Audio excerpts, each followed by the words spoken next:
அதிமுக பொதுக்குழு வந்து நீங்கள் பெரிய நாங்கள் ஸ்ட்ராங்காக இருக்கோம், அதிமுகக்குள்ள எந்த சலசலப்பும் இல்லை அப்படின்னு ஒரு பக்கம் சொல்கிறீங்க. இன்னொரு பக்கம் 2026 அதிமுக கூட்டணி வெல்லும் அப்படின்னு எடப்பாடி பழனிசாமி அறிவிக்கிறார்.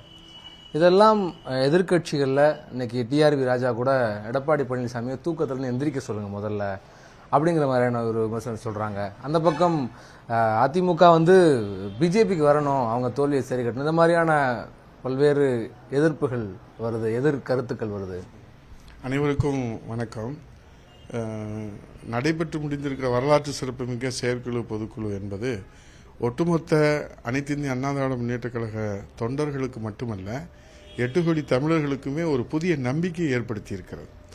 அதனுடைய தாக்கம் தான் பார்த்தீங்கன்னா, இப்போ நேரு ஒரு உரத்தில் விமர்சிக்கிறாரு, ரகுபதி ஒரு உரத்தில் விமர்சிக்கிறாரு, RS பாரதி விமர்சிக்கிறாரு, இங்கிட்டு ராஜா டிஆர்பி ராஜா விமர்சிக்கிறாரு. இப்படி எல்லாருமே விமர்சிக்கிறது காரணம் என்னன்னா, ஒட்டுமொத்த தமிழ்நாட்டு மக்களுக்கும் ஒரு புதிய நம்பிக்கையை ஏற்படுத்துகிற வகையில் புரட்சி தமிழர் வருங்கால முதலமைச்சர் ஐயா எடப்பாடி அவர்கள் இன்றைக்கு ஒரு சரித்திர சாதனையை இன்றைக்கு நடத்தி காட்டியிருக்கின்றார்கள். இந்த அண்ணா திராவிட முன்னேற்ற கழகம் அப்படின்றத யாரும் அப்படி குறைச்சி மதிப்பிட முடியாது. பல சோதனைகளை சந்தித்து இருக்கிறது. தமிழ்நாட்டு அரசியலிருந்து தவிர்க்க முடியாத ஒரு மக்கள் இயக்கம் தான் அனைத்து இந்திய அண்ணா திராவிட முன்னேற்ற கழகம். அதனால தான் 52 ஆண்டுகள் கடந்து அதில் 32 ஆண்டுகள் ஆட்சி கட்டில் இருந்திருக்கக்கூடிய இயக்கம். அதை இன்றைக்கு வலிமையோடு வழிநடத்துகிற, தலைமை தாங்கி வழிநடத்துகிற புரட்சி தமிழர் எடப்பாடியார் ஒரு யதார்த்த தலைவராக தமிழ்நாடு இன்றைக்கு பல தலைவர்களை பார்த்திருக்கிறது, அவர்களை ஆராதித்திருக்கிறது, போற்றி இருக்கிறது, ஆதரவு கொடுத்திருக்கிறது, தேர்ந்தெடுத்திருக்கிறது. அதில் ஒரு யதார்த்த தலைவரை, ஒரு எளிமையான தலைவரை, எல்லோரும் அணுகக்கூடிய ஒரு தலைவரை, யாராவது குறை சொன்னால் அதை காது கொடுத்து கனிவோடு கேட்டு அதற்கு தீர்வு காண்கிற ஒரு தலைவரை, அதுதான் இன்றைக்கு தமிழ்நாட்டு மக்கள் எதிர்பார்க்கிறாங்க. 1000 பிரச்சனைகள் இன்றைக்கு நம் கண் முன்னால் இருக்கிறது. அதற்கு தீர்வு காணுவதற்கு இந்த அரசு முன் வராமல் அதை திசை திருப்புகிற வேலையைத்தான் அவர்கள் பார்க்கிறார். இப்போ மதுரை மேலூர் டங்ஷன் பிரச்சனை, தென் மாவட்டத்தில் இருக்கக்கூடிய முல்லை பெரியார் பிரச்சனை. முல்லை பெரியாறு அம்மா அவர்கள் உச்சநீதிமன்றத்தில் ஒரு தொடர் சட்ட போராட்டம் நடத்தி 152 அடி உயர்த்தலாம்னு சொன்னாங்க. இந்த 4 ஆண்டுகள் ஒரு திரும்ப கூட போடல. அதனால தான் சட்டமன்றத்தில் புரட்சி தமிழர் எடப்பாடியார் எப்படி டங்ஷன் பிரச்சனையை கேட்டு அந்த சட்டமன்றமே இன்றைக்கு பார்த்துட்டீங்கன்னா ஒரு மிகப்பெரிய அதிர்வை ஏற்படுத்துகிற வகையில் யாரும் பதில் சொல்ல முடியல. 10 மாத காலம் ஏன் தூங்கி கொண்டிருந்தீர்கள்? டிஆர்பி ராஜா எடப்பாடி பழனிசாமி என்று சொல்லுகிறாரே, அவரிடத்தில் கேட்கிறேன், முத்துவேல் கருணாநிதி ஸ்டாலின் ஏன் 10 மாதம் உறங்குவது போல் நடித்து கொண்டிருந்தார் என்பதுதான் தமிழ்நாட்டு மக்களுடைய விவசாயிகளுடைய கேள்வி. அன்றைக்கு அவருடைய தந்தையார் மீத்தேன் நாங்கள் தான் கையெழுத்து போட்டோம்னு பெருமையாக சொன்னார். ஆகவே இன்றைக்கு முல்லை பெரியார் பிரச்சனையாக இருக்கட்டும், நம்முடைய கனிம வள உரிமையாக இருக்கட்டும், இவர்கள் தாரை வார்த்து கொடுக்கக்கூடிய ஒரு நிலைமையை தான் நாம் பார்க்கலாம். இன்றைக்கு முல்லை பெரியாரில் என்ன 152 உயர்த்தணும், பீரியாடிக்கல் மெயின்டெனன்ஸ். அது உச்சநீதிமன்றம் நம்மளை தான் பராமரிக்கிறதுக்கும் நிர்வகிக்கிறதுக்கும், அது கேரளா மாநிலத்தில் இருந்தாலும் தமிழ்நாடு தான் அதை பராமரிக்கணும். ஏன்னா அதுதான் நம்ம பலன் அடைகிறோம். அது இன்னைக்கு பார்த்தீங்கன்னா 5 நாளாக அந்த வண்டி அங்கே நின்று ஒரு எம்சாண்டு செங்கல் கூட எடுத்துகிட்டு போக முடியல. அங்கே கடைசியில் கொட்டிட்டு திரும்ப வந்துட்டாங்க. இப்போ கலெக்டர் மறுபடியும் அனுமதி வாங்கி போகணும். அனுமதி வாங்க தேவையில்லை. ஏன்னா உச்சநீதிமன்றம் ஏற்கனவே அனுமதி கொடுத்துருக்கு. உச்சநீதிமன்றத்தை விட யார் அனுமதி கொடுப்பது? ஆகவே இதையெல்லாம் மக்களிடத்தில் திசை திருப்புகிற வேலையைத்தான் செய்கிறார்கள் தவிர எதுவுமே செய்யவில்லை. இப்போ எல்லோரும் ஏன் கூட்டணிக்கு அண்ணா திராவிட முன்னேற்ற கழகத்தை அழைக்கின்றார்கள்? ஏனென்றால் அண்ணா திராவிட முன்னேற்ற கழகம் ஒரு கட்டமைப்பு. நீங்கள் இன்னைக்கு பார்த்தீங்கன்னா 68,582 பூத்து இருக்குன்னு சொன்னால் அத்தனையிலும் ஒரு கட்டமைப்பு இருக்குது. இப்போ கூட நம்முடைய புரட்சி தமிழர் எடப்பாடியார் அவர்கள் இளைஞர்களுக்கு வாய்ப்பு தருகின்ற வகையில் இளைஞர் பாசறை, இளம்பெண்கள் பாசறை, அதோடு பூத் கமிட்டியில் 45 வயதுக்கு கீழே உள்ள 3 பெண்கள் உள்பட 9 பேர் ஒரு கிளைக்கழகம். எந்த கட்சியிலும் இந்த ஒரு கட்டமைப்பு கிடையாது. ஆகவே எல்லோரும் இன்றைக்கு அண்ணா திராவிட முன்னேற்ற கழகம் விரும்புகிற கட்சி, எல்லோரும் வரவேற்கிற கட்சி. ஆகவே இது எல்லோரும் வரவேற்பதில் ஆச்சரியமில்லை. அதைத்தான் புரட்சி தமிழர் எடப்பாடியார் அவர்கள் இந்த பொதுக்குழுவிலே பல செய்திகளை சொன்னார்கள். அதில் முக்கியமான செய்தி வலிமையான கூட்டணி, நீங்கள் கவலைப்பட வேண்டாம். அதுவும் அவரே சொன்னார். நாடாளுமன்றத்தில் எடப்பாடியார் சொன்னதாரே என்று கூட கேட்கலாம். அப்போது ஏற்பட்டிருக்கிற அந்த சவால்கள் இந்த மக்கள் நாடு நன்கு அறியும். இப்போது நமக்கான தேர்தல், இது முதலமைச்சருக்கான தேர்தல். முதலமைச்சர் வேட்பாளராக எல்லோரும் விரும்புகிற, முதலமைச்சராக வர வேண்டும் என்று விரும்புகிற புரட்சி தமிழர் எடப்பாடியாரை முன்னிறுத்தி தேர்தல். ஆகவே இன்றைக்கு ஒரு புறத்தில் ஸ்டாலின், ஒரு புறத்தில் எடப்பாடியார் என்று சொன்னால், எடப்பாடியாருடைய யதார்த்தம், எடப்பாடியாருடைய கருணை, எடப்பாடியுடைய எளிமை, எடப்பாடியுடைய உழைப்பு, எடப்பாடியுடைய தாய் அன்பு, இது ஸ்டாலினிடத்திலே மைனஸாக இருக்கிறது. அவருடைய அனுபவம் தான் 50 ஆண்டு கால அனுபவம் தான் புரட்சி தமிழர் எடப்பாடியார் 50 ஆண்டு காலம். இவர் எப்போது 89 சட்டமன்ற உறுப்பினர் ஆகிற போதுதான் அவருடைய. ஆனால் ஒன்றே ஒன்று ஸ்டாலின் இடத்துல இருப்பது புரட்சி தமிழர் எடப்பாடி இடத்துல இல்லை. அவர் முதலமைச்சர் மகனாக பிறந்தார். இவர் ஒரு சாமானிய விவசாய குடும்பத்திலே பிறந்தார். இவர் ஒரு சாமானிய பிரதிநிதியாக இருந்தார். எந்த அரசியல் பின்புலம் இல்லாமல் விசுவாசத்தால் உழைப்பாலே இந்த உயரத்திற்கு வந்திருக்கிறார். அவர் அரசியல் பின்புலத்தோடு வாரிசு அரசியல் அடிப்படையில் அடையாளம் காட்டப்பட்டு அவரும் 50 ஆண்டு காலம் உழைத்து இந்த இடத்திற்கு வந்திருக்கிறார். ஆகவே அது ஒன்றுதான் இன்றைக்கு புரட்சி தமிழர் இடத்துல ஐயா இடத்துல இல்லையே தவிர, அவரை விட அனைத்து குணாதிசயங்களும் சரி, அனைத்து மக்களுக்கு நேசிப்பதிலும் சரி, மக்களை ஆதரிப்பதிலும் சரி, மக்களை காப்பாற்றுவதிலும் சரி முன்னின்று, அது இன்னைக்கு ஆளுகிற கட்சியாக 4.5 ஆண்டு காலம் புரட்சி தமிழர் எடப்பாடி அம்மா ஆட்சியிலே எப்படி மக்களுக்கு திட்டங்கள் கொடுத்தார். 7.5%, 11 மருத்துவக் கல்லூரி, 6 புதிய மாவட்டம், 2000 அம்மா மினி கிளினிக், குடிமராமத்து திட்டம், இப்படி என்னால் பட்டியலிட்ட முடியும். இவங்க என்ன பட்டியலிட முடியும்? உரிமைத்தொகை. அதான் அவங்க உரிமைத்தொகை தான் உறக்க சொல்றாங்க. அந்த உரிமைத்தொகை என்ன ஆகுதுன்றது இந்த நாட்டு மக்கள் நன்றாக தெரியும். அவர் எல்லாருக்கும் கொடுக்கவில்லை, சொன்னதை செய்யவில்லை. சட்டமன்றத்தில் எடப்பாடியார் தொடர்ந்து இதற்காக உரிமை குரல் எழுப்பி தான் இந்த உரிமைத்தொகை கிடைத்திருக்கிறது. ஆகவே இன்றைக்கு இருக்கக்கூடிய அரசு ஒரு விளம்பர வெளிச்சத்தில் இருக்கிறதே தவிர, இன்றைக்கு அதனாலதான் அவங்ககிட்ட இருக்கிற கூட்டணி கட்சியினுடைய சட்டமன்ற உறுப்பினர்கள் சட்டமன்றத்தில் பேசுறாங்க. என்ன பேசுறாங்க? எங்க தொகுதிக்கு எதுவுமே செய்யல, சாலை போடவில்லை. உடனே சபாநாயகர் சொல்றாரு, ஐயா நீங்க எந்த சாலைன்னு சொல்லுங்க. உடனே அவர் சொல்றாரு, நான் என்னத்தையா சொல்றது, எல்லா சாலையுமே அப்படி தங்கியா இருக்குது. இது சட்டமன்றத்தில் நடந்த நிகழ்வு, நான் எதையும் மிகைப்படுத்தி சொல்லவில்லை. ஆகவே இதுதான் நிலைமை, உண்மையான நிலைமை. திமுக வேண்டுமானால் கட்சிக்காக அவர்கள் வாய் மூடியாக சட்டமன்ற உறுப்பினர் இருக்கலாம். ஆனால் தோழமை கட்சியை சார்ந்தவர்கள் அதை சொல்லத்தான் செய்கிறார். ஆகவே புரட்சி தமிழர் எடப்பாடியார் அவர்கள் இந்த செயல் வீரர்கள் கழகத்தினுடைய பொதுக்குழு செயற்குழுவில் மிக ஒரு புதிய நம்பிக்கை ஏற்படுத்துகின்ற வகையில் மீண்டும் வேண்டும் எடப்பாடியார், வரவேண்டும் வரவேண்டும் எடப்பாடியார், வரவேண்டும் வரவேண்டும் எடப்பாடியார், முதலமைச்சராக வரவேண்டும் எடப்பாடியார் என்ற மக்களுடைய நம்பிக்கை, யதார்த்தம், எதிர்பார்ப்பு, பிரார்த்தனை, அதை அனைத்து அண்ணா திராவிட முன்னேற்ற கழக தொண்டர்கள் இந்த செயற்குழு பொதுக்குழுவிலே ஒரு புதிய உற்சாகத்தோடு, புது ரத்தம் பாய்ச்சுவது போன்ற அந்த உத்வேகத்தோடு களத்துக்கு சென்றிருக்கிறார்கள். களப்பணி ஆற்றுவார்கள், உழைப்பார்கள். புரட்சித் தலைவரின் சாதனை, அம்மாவுடைய சாதனை, புரட்சி தமிழர் எடப்பாடிய சாதனை மக்களிடத்தில் கொண்டு செல்வார்கள். மக்களிடத்தில் அதை வாக்குகளாக பெற்று சென்ட் ஜார்ஜ் கோட்டையிலே தேசிய கொடி ஏற்றுகிற அந்த பாக்கியம் புரட்சி தமிழர் எடப்பாடியாருக்கு தான் 2026 மக்கள் வழங்குகிற அந்த வாய்ப்பு என்பதை உறுதியாக தெரிகிறது, கண்முன் தெரிகிறது. இல்ல அந்த வாய்ப்பு எப்படி கண்முன் தெரியும்னா, உங்களுக்கு நீங்க இதே அதிமுக தனித்து நின்று ஜெயலலிதா அம்மா காலத்தை தனித்து நின்று தனிப்பெரும்பான்மை பெற்ற கட்சி, இன்னைக்கு அதிமுக கூட்டணி வெற்றி பெறும், இன்னைக்கு நீங்க தனியா நின்றிருந்தாலும் அதிமுக கூட்டணி வெற்றி பெறும்ன்ற ஒரு தகவலை யாருக்கான மெசேஜை எடப்பாடி பழனிசாமி சொல்றாரு? இல்ல, அவர் என்னன்னா, அண்ணா திராவிட முன்னேற்ற கழகத்தை யாரும் குறைத்து மதிப்பிட வேண்டாம். அண்ணா திராவிட முன்னேற்ற கழக வரலாறு நீங்கள் பார்த்தீர்கள், கூட்டணி அமைத்து வெற்றி பெற்றிருக்கிறது. 234 தொகுதியிலும் இரட்டை போட்டியிட்டு வெற்றி பெற்றிருக்கிறது. ஆக 2 வரலாற்று வெற்றிக்கும் சொந்தமான இயக்கம் அனைத்து இந்திய அண்ணா திராவிட முன்னேற்ற கழகம். ஆகவே அண்ணா திராவிட முன்னேற்ற கழகத்தை ஏதேனும் சூழ்ச்சி செய்து, சூது செய்து அதை தனிமைப்படுத்தி விடலாம் என்று யாரும் கனவு காண வேண்டாம். அண்ணா திராவிட முன்னேற்ற கழகம் கூட்டணியை வரவேற்பதிலே முதன்மையாக இருக்கிறது. அதுல எந்த மாற்று கருத்தும் இல்லை. ஒத்த கருத்துடைய, ஒத்த கொள்கை உடைய அந்த கூட்டணிகள் எல்லாம் இன்றைக்கு வரவேற்கிறோம். எங்களை ஏற்றுக்கொள்வர்களை, புரட்சி தமிழர் எடப்பாடியாரை முதலமைச்சராக ஏற்றுக்கொள்கிற எந்த கட்சியையும் சிவப்பு கம்பளம் விரித்து வரவேற்பதற்கு அண்ணா திராவிட முன்னேற்ற கழக தொண்டர்கள் தயாராக இருக்கிறார், மக்கள் தயாராக இருக்கிறார். அவரது முதலமைச்சராக முன்னிறுத்த வேண்டும். புரட்சி தமிழர் எடப்பாடியார் முதலமைச்சராக ஏற்றுக்கொண்டு வரவேற்று களத்தில் இப்போ இன்னைக்கு இருக்கிற கூட்டணியில இருக்கிற எங்க கூட்டணியில் இருக்கிறவங்க பகிரங்கமா சொல்றாங்களே, நம்முடைய மேடம் தேமுதிகவுடைய பிரேமலதா விஜயகாந்த் மேடம் மிக அற்புதமா சொல்றாங்க, இவர்தான் நீ நாட்டை முதலமைச்சராக வழிநடத்த வேண்டும் என்று சொல்கிறார்கள். தொண்டர்கள் 2 தொண்டர்களுக்கு ஒரு நல்ல ஒரு அண்டர்ஸ்டாண்டிங் இருக்கேன். அப்படிதானே கூட்டணியில் வந்து பேசணும், அதுதானே இலக்கணம், அதுதானே மரபு. அப்போ 2 தொண்டர்களும் களத்தில் இணைந்து அண்ணன் தம்பிகளாக மாமன் மச்சனாக ஒரு குடும்பத்தில் இருக்கிறவர்கள் உழைக்க முடியும். நீங்கள் முரண்பட்டு இருக்கக்கூடிய கூட்டணி வந்து நிச்சயமாக தொண்டர்கள் அந்த மனம் உகந்து களப்பணி ஆற்ற முடியாது. இது கடந்த கால வரலாறு.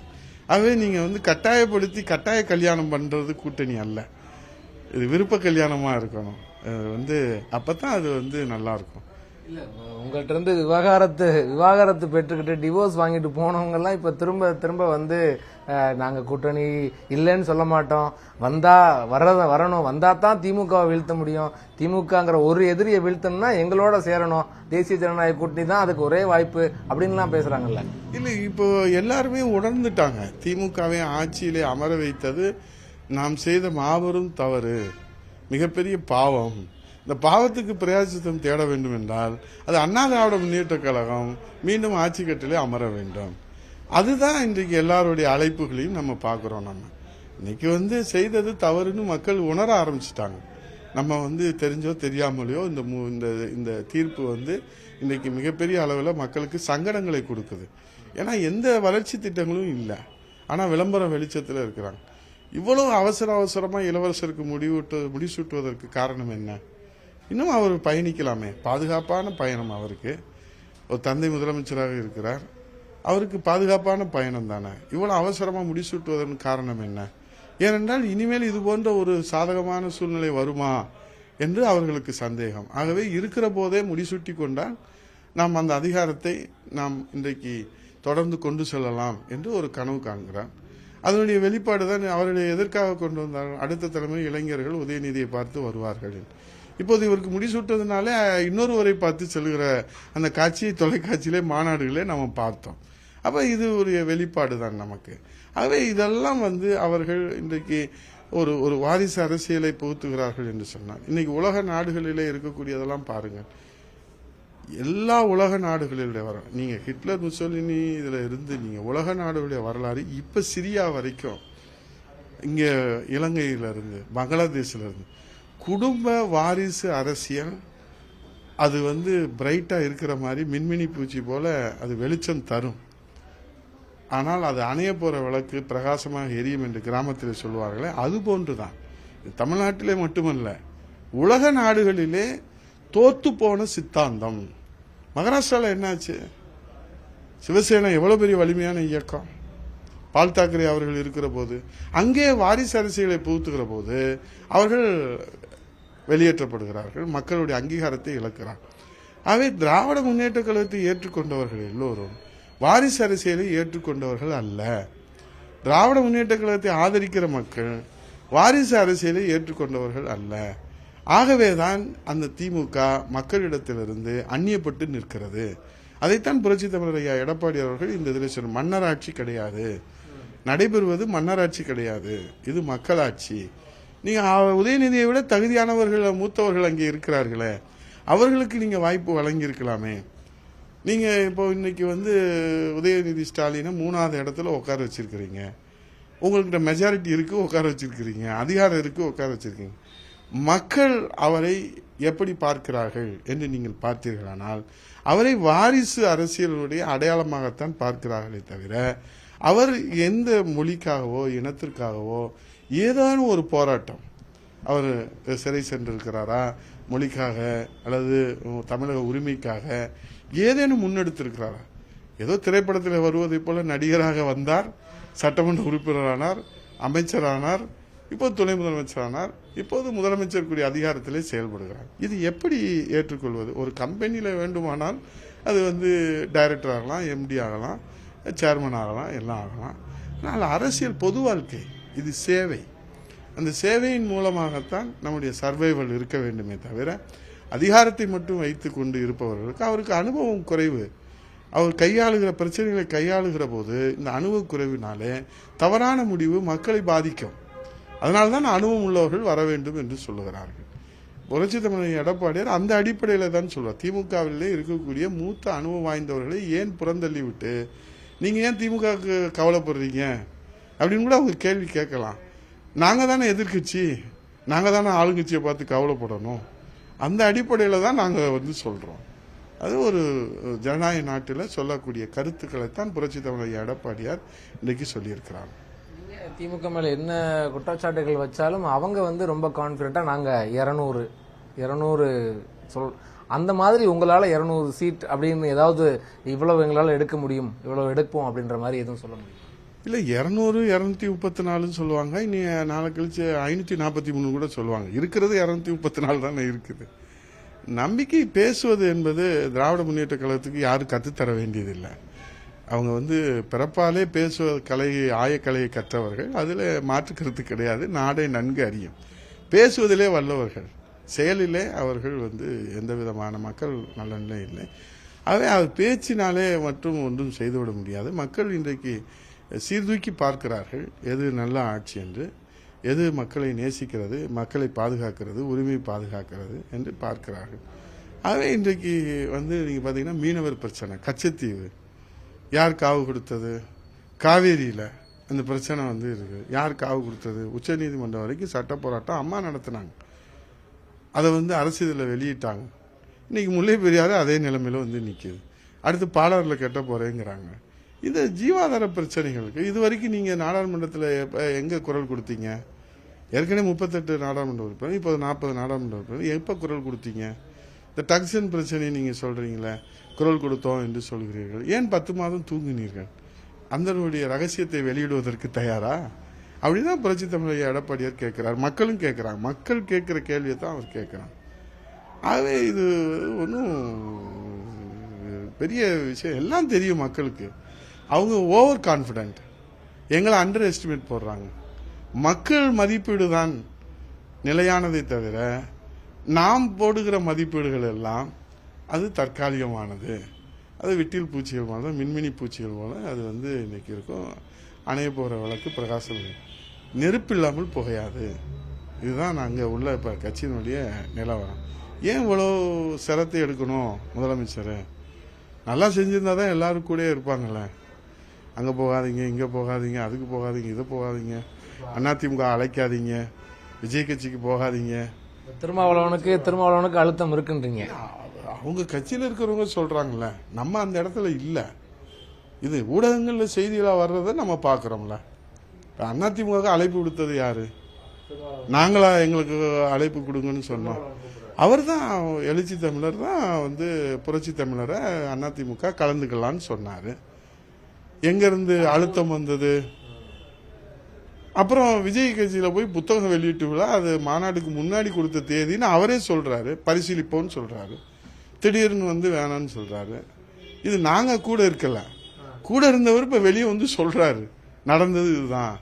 யார் அழுத்தம் கொடுத்தான்னு முதற்கூட சொல்லிட்டாரு. அவர் மதுரையில் வந்து மறுப்பு தெரிவிச்சுட்டு போயிருக்காரு. யார் அழுத்தம் கொடுத்தா? ஏன் அழுத்தம் கொடுக்கணும்? நான் என்ன சொல்றேன், நீங்க சரியான பாதையிலே சரி. அவர் இல்லைன்னு தான் சொல்வாரு, உண்மை எப்படி சொல்வாரு? கூட இருந்தவர் தானே சொல்றாரு. இப்ப நீங்க சரியான பாதையிலே செல்வதாக இருந்தால் ஏன் இந்த சலசலப்பு ஏற்படுகிறது? வேல்முருகன் ஏன் சட்டசபையில வந்து சொல்றாரு, ஏன் சட்டமன்ற உறுப்பினர்கள்லாம் எங்க தொகுதிக்கு ஒண்ணுமே வளர்ச்சி திட்டங்கள் வரலன்னு ஏன் சொல்றாங்க? யாரும் அவரை தூண்டி விட்டாங்களா? ஏன்? அப்ப நெருப்பு இல்லாமல் புகையாது. அவை இதுதான் அவங்களுடைய மக்கள் செல்வாக்கு இழந்து கொண்டே வருகிறது. நான் ஒரே ஒரு கேள்வி கேட்கிறேன். 40 நம்பர்ஸ் வச்சுக்கோங்க, மேஜிக் நம்பர் நீங்க வச்சுட்டு, ஏன் 6% வாக்கு வங்கி திமுகவுக்கு அதே 8 கட்சியோடு 9வது கட்சியாக நடிகர் கமலஹாசன் அவர்கள் சேர்ந்ததுக்கு பிறகு குறைந்தது?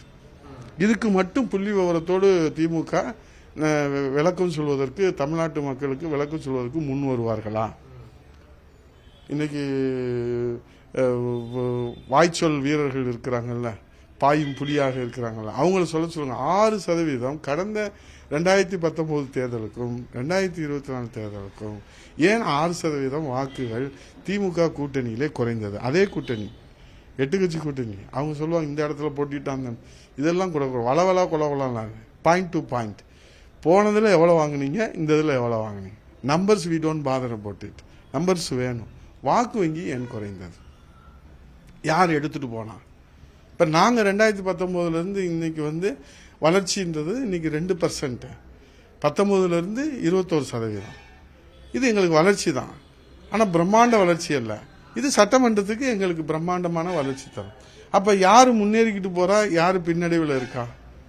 எங்கள் 2021 புரட்சி தமிழர் எடப்பாடியார் தான் முதலமைச்சர். ஆனா அன்றைக்கு வந்து நாங்க 43 தொகுதியில 1,98,000 வாக்குகளை பெற்றிருந்தோம்னா, 43 தொகுதியில வெற்றி பெற்றிருந்தோம்னா 75 + 43 118 மேஜிக் நம்பரை தொட்டிருப்போம் அன்னைக்கு. ஆனா 43 தொகுதியில ரொம்ப வந்து பூத்துல ஒரு ஓட்டு வாங்கியிருந்தாலும் ஜெயிச்சிருப்போம். ஆனா அன்னைக்கு பல்வேறு சவால்களுக்கு மத்தியில அது எங்களுக்கு வெற்றி வாய்ப்பு நழுவி போனது. மக்கள் தீர்ப்பு எடப்பாடியார் முதலமைச்சராக வர வேண்டும். அது நாடாளுமன்றத்தில் ஒரு அணுகுமுறை, சட்டமன்றத்தில் ஒரு அணுகுமுறை என்பது தெளிவான கடந்த கால வரலாறு மக்கள் புள்ளி விவரங்களோடு எடுத்து சொல்லியிருக்கிறார்கள். ஆகவே தமிழ்நாட்டு மக்கள் விரும்புகிற முதலமைச்சராக புரட்சி தமிழர் எடப்பாடியார் 2026 அவருடைய தலைமையிலே அம்மாவின் ஆட்சி, புரட்சி தமிழர் ஆட்சி மலரும். சென் ஜார்ஜ் கோட்டையிலே தேசிய கொடியை புரட்சி தமிழர் ஏற்றுகிற அந்த காட்சியை, வெற்றியை நீங்களும் பார்ப்பீங்க. நன்றி, வணக்கம். அவரு நீங்க என்ன அழுத்தங்கள் இருந்தாலும் அவர் நான் ஒருபோதும் கூட்டணி விட்டு வெளியே வர வேண்டிய தேவையில்லை, அது இப்படி ஒருபோதும் நடக்காது அப்படிங்கிற திருமாவளவன் தொடர்ச்சியா சொல்றாரு. இப்ப நீங்க என்ன நம்புறீங்க? நீங்க அதிமுக உங்க எடப்பாடியாரே தொடர்ச்சியா கூட்டணி உடையும் முன்னேற்ற கழகம் தமிழ்நாட்டு மக்களை நம்பி இருக்கிறது. மக்கள் அண்ணா திராவிட முன்னேற்ற கழகத்தை நம்பி இருக்கிறார்கள். ஆகவே எங்களை நம்பி வருகிறவர்களையும் புரட்சி தமிழர் எடப்பாடியார் தாய் உள்ளத்தோர் அரவணைப்பார். அது யாருன்னு எங்களுக்கு தெரியாது, யாரா வேணாலும் இருக்கலாம், யாரா வேணாலும். புரட்சி தமிழர் எடப்பாடியார் யாருக்கு எந்த நிபந்தனையும் விதிக்கவே இல்லை. ஏதாவது நிபந்தனை விதிச்சிருக்கிறாரா? புரட்சி தமிழர் எடப்பாடியார் முதலமைச்சராக ஏற்றுக்கொண்டு வருகிற எல்லா இயக்கங்களையும் தாய் உள்ளத்தோடு வருகிறார். யார் என்ன இதெல்லாம் கிடையாது. அதே நேரத்தில் அண்ணா திராவிட முன்னேற்ற கழகத்தை தமிழக அரசியல் களத்திலிருந்து தவிர்த்து விட்டு நீங்கள் எந்த கணக்கு போட்டாலும் அது பூஜ்ஜியமாகத்தான் முடியும். ராஜ்யம் அண்ணா திராவிட முன்னேற்ற கழகத்துக்கு கொடுப்பதற்கு மக்கள் தயாராக இருக்கிறார். எடப்பாடி பழனிசாமி முதலமைச்சரா ஏத்துக்கிட்டு சில கட்சிகள் சரி வர்றோம் கூட இருக்கோம்னு சொல்லி கூப்பிட்டா சரிதானா உங்களுக்கு? எல்லாம் அதுதான் அந்த எதிர்பார்ப்போடு தான் அண்ணா திராவிட முன்னேற்ற கழக தொண்டர்கள், சாதாரண தொண்டனாக இருக்கக்கூடிய என்னுடைய கருத்து, புரட்சி தமிழர் எடப்பாடியார் இந்த நாட்டு மக்கள் விரும்புகிற முதலமைச்சராக அவரை முன்னிறுத்தி தேர்தல் களம் காண்கிறதற்கு வருகை தர இருக்கிற அனைத்து கட்சிகளையும், அது எந்த கட்சியாக இருக்கிறது என்று எங்களுக்கு எந்த நான் வந்து குறிப்பிட்டு சொல்லல. பாரதிய ஜனதா கட்சியோடு கூட்டணி இல்லை என்பதை புரட்சி தமிழர் எடப்பாடியார் அவர்கள் சொல்லியிருக்கிறார்கள். கூட்டணி முடிவு பண்ண வேண்டிய அந்த அதிகாரத்தை ஒட்டுமொத்தமாக அனைத்து இந்திய அண்ணா திராவிட பொதுச் செயலாளர் தான், அவர் தான் முடிவு எடுப்பார். தொண்டனாக நாங்கள் ஆசைப்படுவது முதலமைச்சராக புரட்சி தமிழர் எடப்பாடியாரை ஏற்றுக்கொள்கிற அனைத்து கட்சிகளும் ஒன்றிணைந்து திமுகவை வீழ்த்த நினைக்கிற அனைத்து கட்சிகளும் ஒன்றிணைய வேண்டும் என்பது மக்கள் விருப்பம். அதான் அண்ணா திராவிட முன்னேற்ற கழக தொண்டர்கள் விருப்பம். புரட்சி தமிழர் எடப்பாடியார் அதை தீர்க்கமாக முடிவெடுப்பார்கள். யாரை சேர்த்துக் கொள்வார்கள் என்பது அவரது முடிவு, இறுதி முடிவு அவருடைய முடிவு. என்ன நாங்கள் முடிவு எடுக்க முடியாது. தொண்டர்கள் வந்து கருத்து சொல்றோம். நாங்கள் விரும்புகிறோம் முதலமைச்சராக புரட்சி தமிழர் எடப்பாடியாரை ஏற்றுக்கொள்ளுகிற கட்சிகளை வரவேற்பதற்கு அனைத்து இந்திய அண்ணா திராவிட முன்னேற்ற கழக தொண்டர்கள் தயாராக இருக்கிறார்கள். இறுதி முடிவு கழகத்தின் நிரந்தர பொதுச் செயலாளர் வருங்கால முதலமைச்சர் புரட்சி தமிழர் எடப்பாடியார். தமிழ்நாட்டு மக்களுக்கு எது நன்மை கிடைக்குமோ, தமிழ்நாட்டு மக்களுடைய எதிர்காலத்திற்கு எது நன்மை கிடைக்குமோ அந்த கட்சி கூட்டணியிலே அவர்கள் இணைத்துக் கொண்டு அரவணைத்துக் கொண்டு அந்த கட்சியும் வெற்றி பெற செய்து அவர்களையும் சட்டசபையில் உட்கார வைத்து அளவு பார்க்க. இப்போ 2021 எங்க கூட்டணியில் இருந்தவங்க அத்தனை பேரும் சட்டசபையில் இருக்காங்க. அதான் அண்ணா திராவிட முன்னேற்ற கழகம். அந்த பெருந்தன்மை இருக்கும். அம்மா இருக்கிற போது 2011 கூட்டணியில் இருந்தவங்க அத்தனை பேரும் இருக்காங்க, சட்டசபைக்கு வந்தாங்க. அது அந்த மாதிரி ஒரு இணக்கமான ஒரு தொண்டர்களோட இணக்கமான ஒரு கூட்டணியை அண்ணா திராவிட முன்னேற்ற கழகம். அவை நீங்கள் குறிப்பிட்டு தேசிய கட்சிகளா, மாநில கட்சிகளா, காங்கிரஸா, பாரதிய ஜனதா கட்சியா, எந்த கட்சி என்று எங்களுக்கு தெரியாது. ஏன்னா அரசியல் களத்தில் இன்னைக்கு புரட்சி தமிழர் எடப்பாடியாரை எல்லோரும் அவருடைய முடிவை எல்லோரும் எதிர்பார்த்து இருக்கிறார்கள். அவர் எடுக்கிற ஒவ்வொரு முடிவுமே தமிழ்நாட்டு நலன் சார்ந்து. அதுதான் சட்டசபையில் பேசினாங்க. அனைத்து இந்திய அண்ணா திராவிட முன்னேற்ற கழகம் மக்களுக்கு ஒரு பிரச்சனை என்றால் உயிரை கொடுத்து போராடும். இது சட்டமன்றத்தில் புரட்சி தமிழர் எடப்பாடியார் எடுத்து வைத்த அந்த வாதத்தை பதிவோடு இருக்கிறது. அதன் அடிப்படையில் அவர் இன்றைக்கு இந்த நாட்டு மக்களுடைய நன்மைக்காகவும் திமுகவை இன்றைக்கு தமிழ்நாட்டிலிருந்து அகற்ற வேண்டும், வாரிசு அரசியல், சர்வாதிகார அரசியல், அதை அகற்ற வேண்டும் என்பதிலே உறுதியாக இருக்கிறார்.